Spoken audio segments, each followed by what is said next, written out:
Finalizada su exposición, le serán formuladas las consultas en caso de ser necesarias. Tiene la palabra el doctor Luis Villamayor. Muchas gracias, señor presidente. Distinguidos miembros del Consejo de la Magistratura, ilustres miembros del Tribunal de Honor. Rol del Ministerio Público en un Estado social de derecho.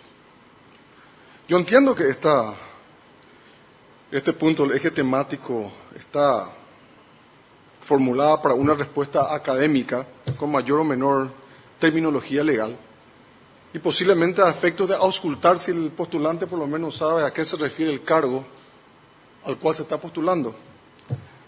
Valga decir que se puede resumir de la siguiente manera: el rol del Ministerio Público es el de velar por los derechos de todos los paraguayos y el cumplimiento irrestricto de las normas de convivencia, con el agregado de que tiene el monopolio de la acción penal, y este es un punto importante al cual volveremos más adelante. O también podríamos decir que el Ministerio Público es un promotor de la aplicación de los derechos individuales dentro del Estado social de derecho. Pero la pregunta que todos los paraguayos deberíamos hacernos, incluyendo los evaluadores y todos los que observan esta audiencia, es: ¿está el Ministerio Público cumpliendo a cabalidad su rol en el Estado social de derecho? Yo estoy aquí para decirles, lamentablemente la respuesta es no.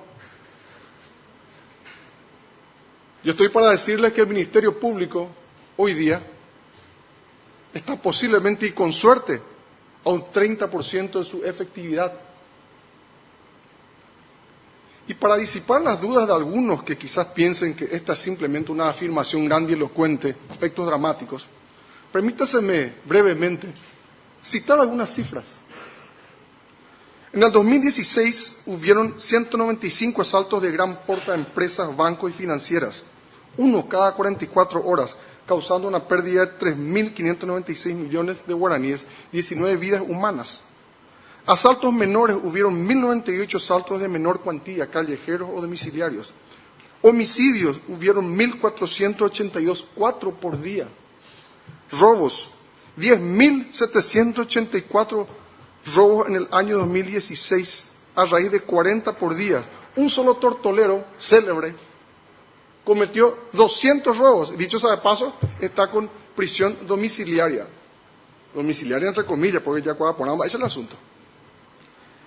Epidemia de motoasaltantes. La Policía Nacional nos informa de que hay más de 2.000 robos, asaltos perpetrados por estos motoasaltantes, a raíz de 66 por día. El Ministerio de Salud Pública nos informa que 120 niñas al mes son violadas o abusadas sexualmente, a pesar de que 20% de los casos nomás son denunciados, por razón de la revictimización. Y violencia doméstica en el 2015, 4.689 denuncias a nivel nacional. Y cuando uno habla de estas cifras, que son a menudo frías, abstractas, vamos perdiendo sensibilidad. Valga la pena entonces ponerle caras, nombre y apellido a cada una de estas tragedias. Y les puedo nombrar solamente 4 casos emblemáticos. El caso de Ricardo Tellado, asaltado por motochorros en octubre de 2016, pierde una pierna. El caso del Prince Gabriel Collar Bogado, 26 años, víctima de motochorros. En un asalto frustrado, no le robaron un guaraní, pero le quitaron la vida. El caso de Richard Sotelo, asesinado brutalmente en Itapúa. Amanece debajo de un puente con su casco, una bolsa de hule por la cabeza, maniatado, y la fiscal de la causa determina que fue un suicidio. Le puedo hablar del caso de la Edgar Paiva Morel y Milva Cross, asaltada por motochorros en frente de Salesianito en presencia de sus hijos. Cada uno liga un balazo. Por gracia inmerecida de Dios se salvan. Les puedo hablar hasta mañana al respecto del caso de Luis Alejandro Villamayor, mi propio hijo, asesinado brutalmente. Y por torpeza, diríamos, de un agente fiscal, hasta hoy día estamos todavía, no está aclarado 100%. Podemos hablar de los delitos de cuello blanco, que no son tan crudos, tan groseros, pero causan un tremendo perjuicio. En el 2014, ustedes sabían que la capacidad de la Fiscalía y la SED fue superada por la cantidad de fraudes contra el Estado, 3.336 millones de guaraníes. En el 2012, descomunal desvío de más de 68 mil millones de guaraníes en el MAC, en Petropar, ahora con la disminución del flete. En 33% se desnuda todo un esquema de corrupción que, según el mismo presidente de la República, data de hace más de 25 años, causando miles de millones de dólares de perjuicio al Estado. En Conmebol, otrora respetable institución, 140 millones de dólares sustraídos, muchos de estos depositados directamente en la cuenta de un distinguido caballero, hoy con prisión domiciliaria.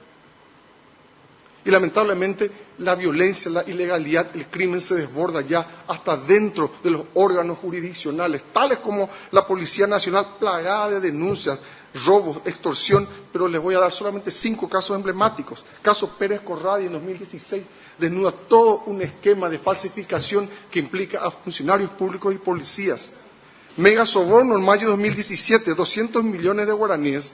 Aparece un audio que revela el mega soborno 200 millones, entre los cuales, oh sorpresa, el mismo jefe de policía que había sido nombrado 18 días atrás, y como castigo, oye, chalada tipo.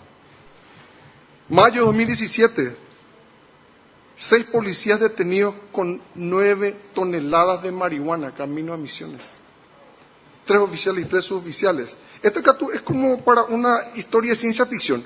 En enero de 2015, 252 kilos de cocaína son robados de la jefatura de policía de Mambay. ¿Y cómo va a ser de otra manera, distinguidos caballeros y damas? Si en el mismo Instituto Superior de Educación Policial se desnuda un esquema en el cual aspirantes a ser estudiantes están comprando temas de examen y de adentro le están vendiendo.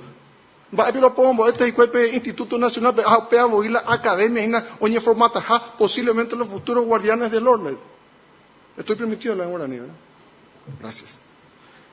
Y finalmente les podemos hablar de la corrupción en las cooperativas, otroras entidades respetadas porque están basadas en valores y principios. Según el INCOP, 40 cooperativas en proceso de liquidación por irregularidades en el manejo administrativo. Un caso notable, cooperativa 17 de mayo, faltante, entre comillas, 43 mil millones de guaraníes. Escucharon bien, distinguidos miembros del Tribunal de Honor. 43 mil millones de guaraníes, 7,7 millones de dólares, oye, mondado pay. Pues ya ni está por nada, miengo o montaje. Es tiempo de decir las cosas con claridad. Conclusión. El Paraguay se encuentra en la peor crisis de violencia e ilegalidad de su historia. No estoy exagerando. En consecuencia, si el Estado Social de Derecho tiene como ideal el garantizar las condiciones necesarias para que el ciudadano pueda desempeñarse como tal, la triste realidad, vengo hoy a informarles, es que estamos cada día más lejos de esa realidad. ¿Por qué estamos mal? Podríamos traer aquí expertos, historiadores, sociólogos, criminólogos, hay pocuta la discusión. Yo les resumo en una palabra: impunidad. El Paraguay se ha convertido en el paraíso de la impunidad, alimentando una corrupción desde los más altos niveles. En el Paraguay se ha instalado la conciencia de que el crimen no tiene aparejada consecuencia. Nos decía el editorial de Radio Libre del 30 de mayo, en el Paraguay un delincuente tiene 99% de posibilidad de zafar y solo 1% de ser condenado. Yo pienso que exageró. No es tanto así. Pues yo pienso que va por 90 y 10% más o menos. Entonces, ¿quién defiende a la sociedad? En el Paraguay existe una institución cuyo nombre coloquial es representante de la sociedad. Es una institución que debe velar por los derechos de esta sociedad que está siendo cotidianamente agredida, violentada y agraviada por los actos descritos, y que tiene suficiente presupuesto. Pues yo he analizado el presupuesto del Ministerio Público, de qué estamos hablando, y aquí está. Esto inclusive ameritaría por lo menos 30 minutos más de charla, porque hay cosas que me llaman muchísimo la atención, pero yo llego a la conclusión de que 500 millones de dólares, todos los royalties de Itaipú prácticamente, deberían ser suficientes para tener un Ministerio Público mucho más efectivo en su lucha contra la ilegalidad y la violencia. Y no quiero que esto se interprete como una crítica para el actual fiscal general del Estado, a quien conozco, lo aprecio y respeto, y que se ha comportado como un gran ser humano en mi momento personal de tribulación. Pero sí debemos analizar la situación de un ministerio público que hoy no está rindiendo como debe. ¿Por qué? Porque hay una falta de motivación. No tienen los agentes fiscales no tienen la actitud apropiada. Falta un cambio de filosofía. En conclusión, falta un nuevo liderazgo. De una vez por todas debemos desechar el status quo. Yo por eso respetuosamente para todos aquellos postulados que provienen de la misma institución, yo estoy en desacuerdo. No puedo una persona que proviene de la misma máquina averiada decir, hoy he visto la luz y me convierto y hoy haré las cosas como corresponde. Hay demasiados vínculos, demasiado status quo, demasiadas actitudes ya insertas en la persona. El agente fiscal con el que yo sueño en el Paraguay debe ser una persona integrada en la sociedad. Debe tener un conocimiento acabado de la comunidad en la cual trabaja. Y eso no lo digo yo, lo dice el mismo estatuto, la Carta Orgánica del Ministerio Público. Debe saber cuáles son las problemáticas de su zona. Debe ser una suerte de gran comunicador, un apóstol de la legalidad. Él no puede estar en el fondo de su oficina, recluido allí, flanqueado por varios asistentes. Ando gusta y voy diciendo ese güey más vean porque la víctima cueras y hinchas y cuaya manterio hubo crear problemas a Emma con su pesa millones y tuvo la informe y finalmente el que recurre al Ministerio Público, les digo por propia experiencia, acude no para recobrar un patrimonio sustraído generalmente, pero en su búsqueda de justicia. Mi propuesta es sencilla. Debemos tener una persona que imponga un nuevo liderazgo y que vehementemente busque que la institución del Ministerio Público sea el ejemplo de los adalides de la justicia, compuesta por un mini ejército de agentes fiscales que están profundamente motivados para no dejar un solo hecho punible sin castigo, por más que sea un ideal, porque algunos dirán, bueno, está sobrepasado, finalmente la Fiscalía está sobrepasada de capacidad, no le da el cuero, puede ser, pero hasta el momento yo no he encontrado una denuncia. Si finalmente el fiscal general del Estado debe ser un gran gestor, si le falta infraestructura, él debe gestionar la infraestructura. Si le falta, que hace mucha falta, unificar los criterios de actuación de los agentes fiscales, pues que haga un instructivo y se unifiquen los criterios. En exposición a peligro, uno directamente imputa, otro le plantea un criterio de oportunidad, y es todo diferente. Y muchas veces, y a eso se debe vamos a decirle, el exceso de personas en las cárceles, muchas veces pide prisión cuando no corresponde, y cuando corresponde no lo hace, entonces debe haber una unificación de criterios.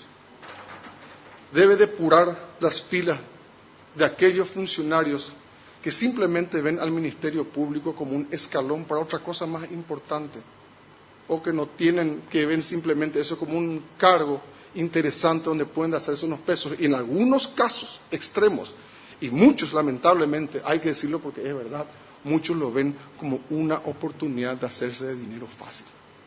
Y no todos son así. Yo conozco a varios que son excelentes agentes fiscales, son una suerte de espadachines luchando en un mar de piratas y gozan de gran antipatía entre sus colegas porque ellos desentonan con el resto. Conozco a varios. Finalmente, el fiscal general del Estado debe ser un gran promotor de cambios en la legislación. Tendríamos que verle a menudo por el Parlamento Nacional gestionando cambios en una legislación que, al contrario de lo que dice el Vox Populi, un desastre el Código Penal. Yo pienso que nuestro Código Penal y Procesal es bastante bueno, pero faltan cambios, faltan ajustes. ¿Y quién mejor para asesorar al Congreso Nacional que el mismo fiscal general del Estado? Que su pan cotidiano es justamente lidiar con esa materia. Yo tengo una propuesta porque se habla aquí de una propuesta. Más que una propuesta, tengo una visión y un sueño para el Ministerio Público de la República del Paraguay. Yo estoy seguro que el león rugiente de la violencia y la ilegalidad va a seguir rondando el Paraguay, buscando paraguayos a quienes devorar. Pero el nuevo Ministerio Público moderno del Paraguay debería ser una muralla infranqueable para esta bestia, munido de agentes fiscales con una profunda vocación de servicio, con un vehemente deseo de hacer justicia y de liderar a tantos paraguayos que transitan por este valle de sombras y de muerte a la tierra prometida plasmada en una Constitución nacional que hoy día es un contrario de cláusulas incumplidas.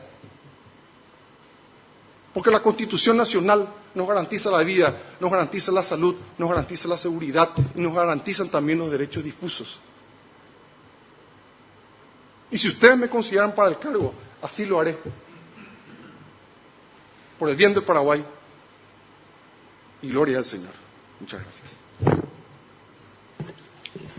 Muchas gracias, doctor Luis Villamayor. Los señores miembros del Tribunal de Honor que deseen consultar al postulante. Tiene la palabra el doctor Luis Fernando Sosa Centurión. Doctor, buen día. Más que pregunta es aspecto que usted lo mencionó genéricamente, pero me gustaría que usted pudiera precisar respecto a la función, o sea, a la autonomía funcional y el aspecto administrativo de esa autonomía. Casualmente yo fui uno de los legisladores que aprobó la ley, la actual ley del Ministerio Público. Esa fue una cuestión exhaustivamente analizada en este mismo plenario, cómo son las cosas. Y ya en ese entonces primó, con muy buen tino, que lógicamente el Ministerio Público debe tener una autonomía funcional. Y yo pienso que la tiene. Suficiente presión ya tiene del sector político que, dicho sea de paso, no tendría que permear la autoridad del fiscal general del Estado, porque ya hemos visto que en la práctica realmente el fiscal general del Estado tiene todas las condiciones para tener una independencia al ejercer su función. Pero por supuesto que es así. El Ministerio Público goza de una autonomía funcional, autonomía presupuestaria, y debería seguir siendo así. En relación al compromiso con los derechos humanos y al criterio de objetividad, que es un elemento esencial, legal hasta si se quiere, para la actividad de la Fiscalía, ¿cuál es su posición? Yo pienso que los derechos humanos, sin duda, deben ser, su observancia deberían ser una función primordial del fiscal general del Estado. Pero los derechos humanos también tienen mucho que ver con los derechos de la víctima. Hoy día, lamentablemente, cuando la víctima recusa a un fiscal que no está haciendo su función como ella considera apropiada, realmente no tiene recursos. Esa es una de las modificaciones que deberíamos hacer en la ley. Que el acusado recusa al fiscal es medio sospechoso, porque es generalmente simplemente una chicana para dilatar ya ni por nada. Pero si la víctima, a quien el fiscal debe representar y cuyos derechos humanos deben ser respetados y velados, ella considera que el fiscal no está haciendo su función, pero tendría que haber una forma legal en que él o ella lo recusa al fiscal y se lo cambie, cosa que hoy día no sucede. Y cuando estamos imponiendo un fiscal con el cual la víctima no está de acuerdo, estamos faltando sus derechos humanos. Mi compromiso personal posiblemente es más profundo que muchos, porque yo he sido víctima de esa misma situación y sigo siendo víctima de crimen violento en el Paraguay.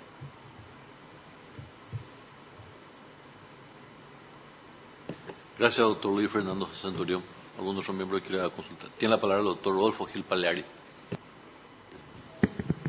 Doctor Villamayor, usted se refirió a distintos males que afligen a nuestra sociedad. Son grandes verdades. No podemos soslayar ni eludir este acerto suyo. Pero no se refirió a algo que usted escribió sobre la ley número 1642-2000, que prohíbe la venta de alcohol a menores de edad y prohíbe su consumo en la vía pública. Este sí que es un flagelo tremendo y que está afectando a lo más grande, a lo más puro, diríamos, de nuestra juventud. ¿cómo haría usted, siendo fiscal general del Estado, para hacer cumplir lo que supongo usted tendrá en mente, ¿verdad?, solucionar este grave problema? El control del consumo de alcohol por los menores de edad es tremendo. Basta de repente andar de madrugada o a cualquier hora del día al final y verá usted que lamentablemente ve bandadas de jóvenes postrados en las veredas, tendidos en las veredas, completamente borrachos, no sé qué. Si usted es fiscal general del Estado, ¿qué medida adoptaría para que esto se cumpla y se comience a solucionar este grave problema? Qué oportuna su pregunta, profesor, porque imagínese, esta es una problemática que data ya desde el año 99, cuando yo planteé esa ley. Y evidentemente no mejoró la condición, yo pienso que está peor. Y lamentablemente este es uno de los casos en que el instrumento jurídico existe, simplemente no se cumple. Yo como fiscal general del Estado haría un instructivo, como le dije inicialmente, para forzar el cumplimiento de la ley, que no es optativo. Y lamentablemente esto no es querer pasar la pelota a nadie, pero a mí me consta, y ustedes también, que en total flagrancia esa ley se viola. Y la conozco bien porque yo soy el autor. Y la policía se pasea tranquilamente presenciando eso y no pasa nada. Entonces es ahí donde el agente fiscal, que más que investigador de delitos, es un aplicador de la ley, se tiene que manifestar, y si la misma policía no aplica la ley, pues la policía debe ser sancionada. Pero ¿cuál es el problema? Y esto es algo endémico en todo el Paraguay. Por un mal entendimiento de cooperativismo, demasiados fiscales cuatean con los policías, lo que se ha criticado en este mismo estrado. Yo sostengo que los policías deben reunirse normalmente con los fiscales porque ellos son los investigadores. Ellos son las personas entrenadas en la investigación de delitos. Y yo no veo que los fiscales se reúnan todos los días o una vez por semana con su equipo de investigadores para examinar caso por caso los casos que tienen que están a su cargo, para ver qué escucharon en la calle, qué diligencias ellos sugieren. Eso no sucede, pero sí se reúnen para otras cosas. Y le doy un solo ejemplo. Yo personalmente me constituí en la Dirección de Investigación de Delitos de Encarnación 2 meses después del fallecimiento de mi hijo, y le pregunté a un amable oficial de policía cuántos agentes de policía estaban encargados del caso más sonado de los últimos tiempos en Encarnación. ¿Y saben qué me respondieron? Ninguno. ¿Ninguno? No. Orengo los agarró la fiscal y oremba, él oye pota. Entonces, a pesar de que en la policía tenemos, hay que reconocerlo porque es verdad, excelentes investigadores. Gente que se ha entrenado en Quantico, Virginia, en Europa, simplemente no se abocan a la investigación de delitos. Y esa es una de las cosas que tendrían que hacer. Y cuando no lo hacen, así como cuando incumplen esa ley, distinguido profesor, entonces el fiscal debe actuar con energía ejemplificadora. Gracias. Muchas gracias. Tiene la palabra la doctora Amparo Samagnó de Pacielo.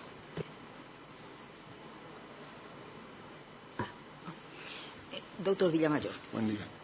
usted hizo una pregunta, a ver si podía hablar en guaraní. Sí. Y sí, y eso me llevó a pensar en la rémora que tenemos de que el guaraní es una lengua, peyorativamente la conceptuamos prácticamente, ¿verdad? Aunque desde el 92 es lengua oficial, o sea que Totalmente. se tiene que hablar en guaraní, no es a ver si se puede hablar en guaraní. Gracias. Y le consulto lo siguiente. Veo que hay un gran número de postulantes a la fiscalía, a los juzgados, a las defensorías, que no manejan el idioma guaraní. Yo no hablo del guaraní científico, yo hablo del guaraní ñe'e. Sí, también yo paro. Y usted habló también que existe instrumento jurídico en cuanto al problema alcohol. En cuanto al guaraní también tenemos instrumentos jurídicos. Tenemos la ley de lengua desde el 2010 y no se le da cumplimiento porque no se capacita en ese idioma, no se capacita en los centros de enseñanza. Se sigue enseñando a los niños ese guaraní que no hablan, que saben escribir pero no hablan y no les interesa. Y le habla una persona que pertenece a la generación a la que no solo no se le dejaba hablar, no hablaba guaraní, sino que se le prohibía hablar en guaraní. Y yo posteriormente, con los años y con la experiencia, me di cuenta de que esa lengua es terriblemente necesaria para nosotros que estamos en contacto con el resto de la población, ¿verdad? Y más para los funcionarios públicos y para los magistrados, y más en el interior del país, donde, según me lo dijo el propio Domingo Rivarola, el 70% es monolingüe guaraní. Así mismo. Bueno, entonces yo quisiera saber, porque usted se comprometió a ser un gran promotor de cambio en la legislación. Acá no hace falta cambiar la legislación, pero sería un gran promotor desde el Ministerio Público en que todas las personas que trabajan en él se capaciten en ese guaraní. Totalmente de acuerdo, distinguida doctora. El guaraní sigue siendo el idioma primordial de las masas en el Paraguay. Yo haría dos cosas como fiscal general del Estado. Yo estoy seguro que estos amables caballeros del Consejo de la Magistratura no tendrían a mal si yo les pidiese a ellos que como disculpen, esto se me quedó prendido de vicio, que como característica excluyente para los candidatos a fiscal deben expresarse correctamente en guaraní, especialmente porque la mayoría comienza su carrera hacia el interior. Imagínense, ustedes recordarán el primer caso de juicio oral y público en el Paraguay. ¿Alguno de ustedes recuerda ese caso? Se llevó a cabo en Caacupé. Y el acusado era un acusado de homicidio confeso. Era una cuestión pasional. Él luego quería que se le condene más o menos.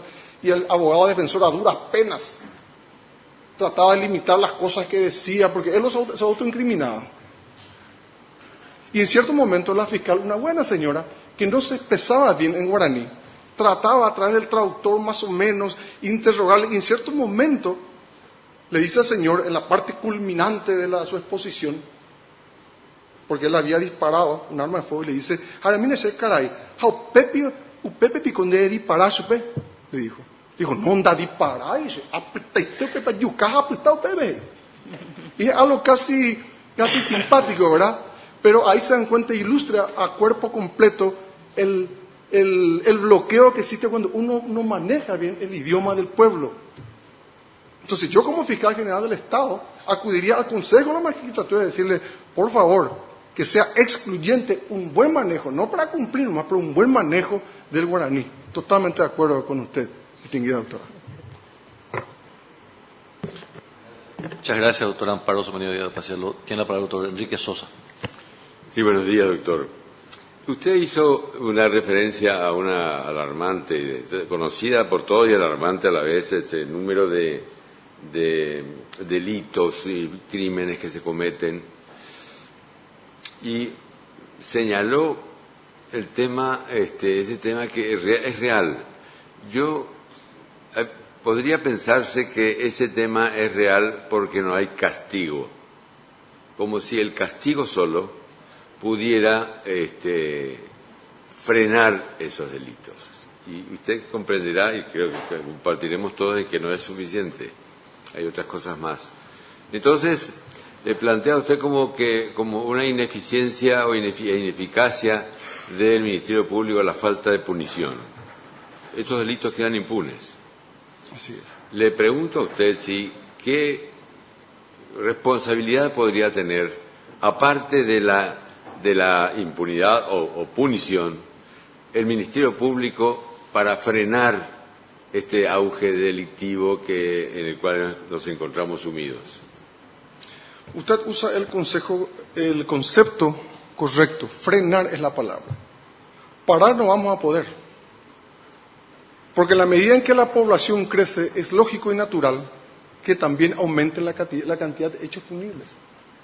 Pero hoy día, a raíz de estas estadísticas con las cuales me he quedado corto por falta de tiempo y tengo muchos más, vemos que la proporción y el aumento de la criminalidad es desproporcional con el crecimiento de la población. Entonces, para frenar la criminalidad en el Paraguay, es una serie de factores, como bien usted lo dice, no solamente que tienen que ver con el Ministerio Público, tiene que ver con la policía y tiene que ver también con el Poder Judicial. Pero como le dije al principio, y por eso les dije, vamos a volver a esto, el monopolio de la acción penal está en el Ministerio Público. Por lo menos no tiene que fallar en denunciar a quien sea necesario e imputar a quien sea necesario, desde el ministro de la Corte hasta jueces que constantemente nos están bombeando, por decirlo así. El tortolero 200 robos tiene en su haber, está con prisión domiciliaria. Yo como fiscal general del Estado, yo mismo le denunciaría a esa jueza que le dio prisión domiciliaria ante el jurado de enjuiciamiento de magistrados y a todos los que haga falta.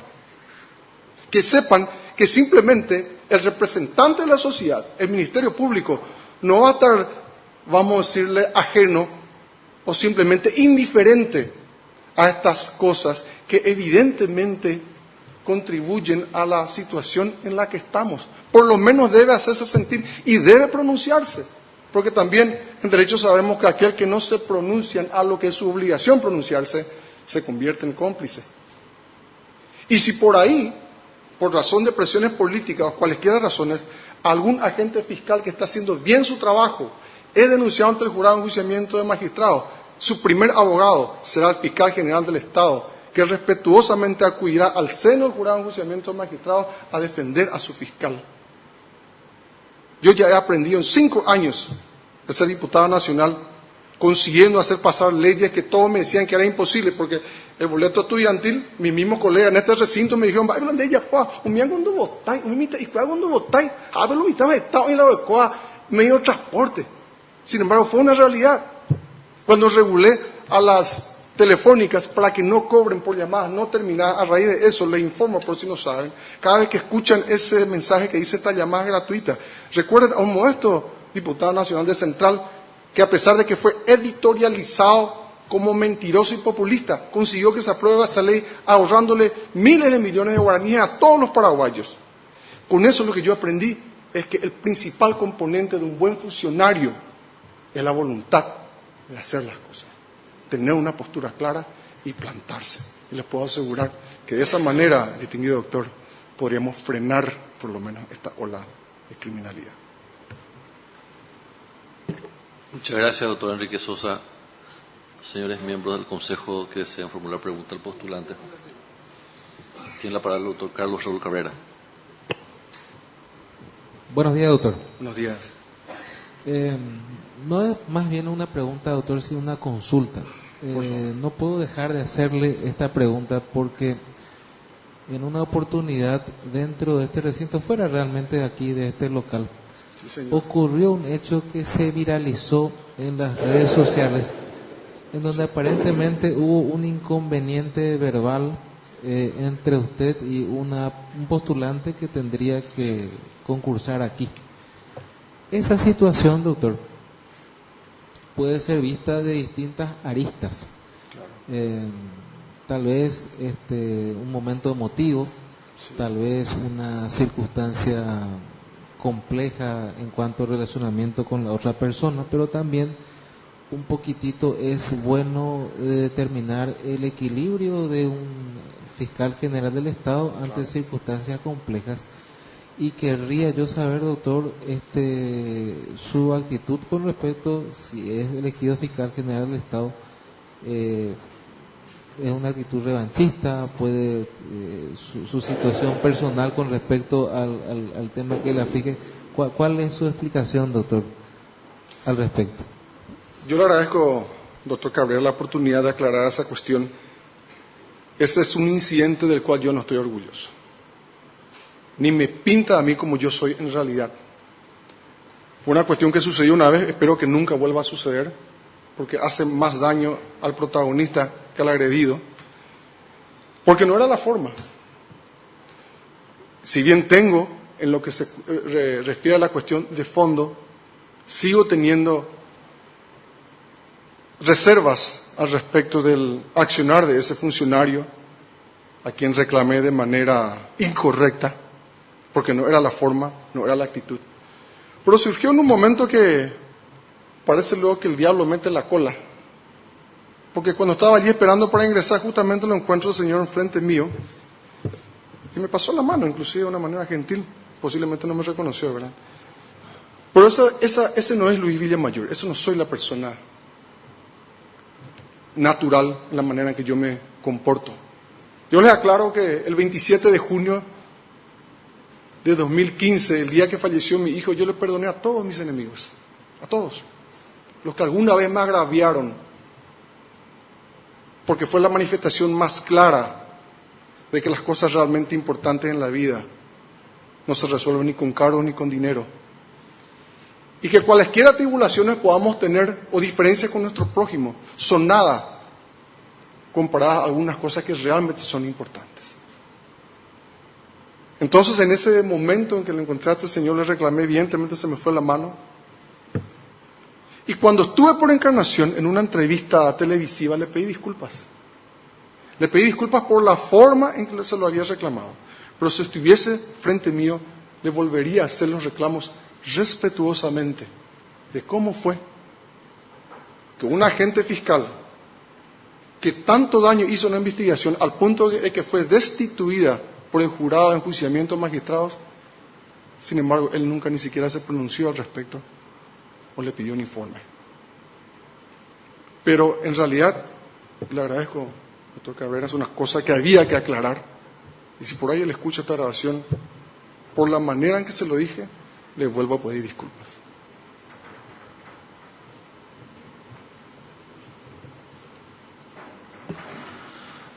Gracias, doctor Carlos Cabrera. Doctor Villamayor le da lectura a algunas preguntas que me hicieron llegar hasta la presidencia.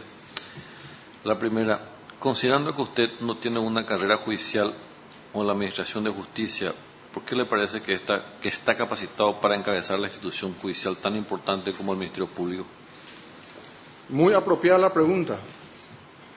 Yo me he tomado la molestia de ver algunas, de escuchar y presenciar a través de los medios y redes sociales algunas de las presentaciones de algunos de los postulantes.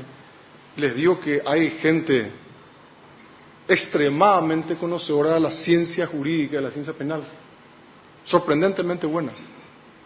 Y evidentemente que saben mucho más que yo. Y posiblemente la mayoría tienen más certificados también. Pero, en mi modesto parecer, lo que necesitamos en esta institución no es la persona más conocedora de la ciencia jurídica. Es más, yo si por gracia merecida de Dios llego a Fiscal General del Estado, cuando necesite asesores voy a agarrar la lista de los 103 y de ahí voy a sacar para mis asesores, porque hay gente extraordinaria. Pero lo que realmente necesitamos es alguien que tenga la voluntad de hacer lo que se tiene que hacer, con valentía, y no mirando al primer día después de los 5 años de dejar su función, pero concentrarse en esos 5 años. ¿Qué legado puede dejar a este país?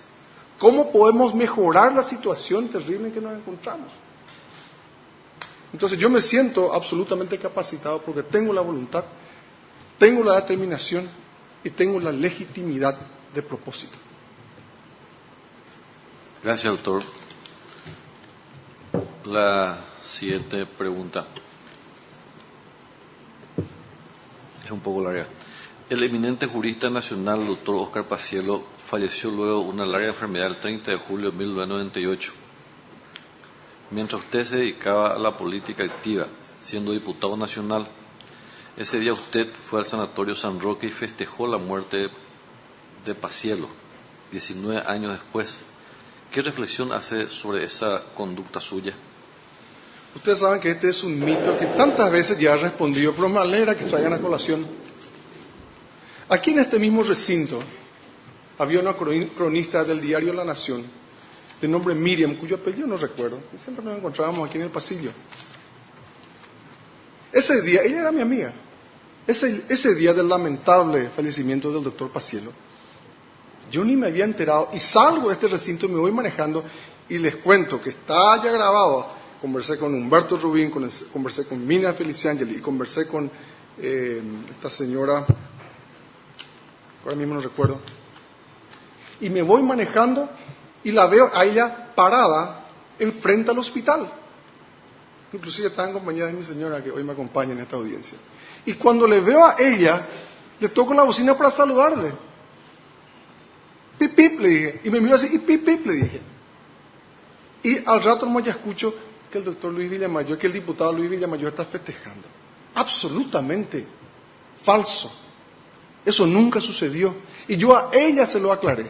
Mi primer reclamo, porque tenía su número de teléfono, le dije, ¿qué es lo que vos estás diciendo? Si yo a vos te estaba saludando. Reconoció que era mi vehículo, porque tenía la chapa de diputado, y casualmente ustedes saben que mi nombre es Luis Villamayor. Y por una coincidencia del destino, mi chapa era LV55, entonces era muy conocido.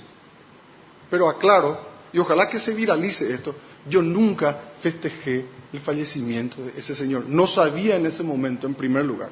Y en segundo lugar, lo que hice fue apenas saludarla a esta señora, que lamentablemente ya no está en los medios, pero ella debe ser testigo de este hecho. Pero gracias por darme la oportunidad de aclarar. Gracias, doctor Luis Villamayor. Con esto concluimos la audiencia pública fijada por el Consejo de Magistratura para usted. Le vamos a informar por secretaría la siguiente etapa en este proceso. Si usted tiene algo que agregar, es el momento para hacerlo, algo que no le consultamos y que usted considera importante, solicitando la brevedad en dicho caso. Solamente quiero decirle algo a los distinguidos caballeros del Honorable Consejo de la Magistratura. Mucha gente interpreta que la tarea de ellos hoy es simplemente conformar una terna. Yo pienso que estos señores tienen la gran responsabilidad de cambiar el curso de la historia, de cambiar el derrotero y el rumbo al cual se está dirigiendo el Paraguay, porque si estas estadísticas son reales, este país va a ser cada vez más complicado y más peligroso, y nadie está a salvo, nadie está a salvo. Recordemos que cuando de alguna manera alimentamos a la corrupción o alimentamos a la ilegalidad, estamos alimentando a un monstruo que en cualquier momento a nosotros nos puede devorar. Entonces yo simplemente les quiero decir, distinguidos caballeros, que hasta el momento yo pienso que están haciendo esta labor con una transparencia posiblemente sin precedentes. Pero ojalá que cuando sea el momento crucial de definir cuál es esa terna, se desvistan totalmente de colores políticos y con absoluta imparcialidad y objetividad designen a los tres posiblemente más aptos. Dios les bendiga. Muchas gracias, doctor Villamayor.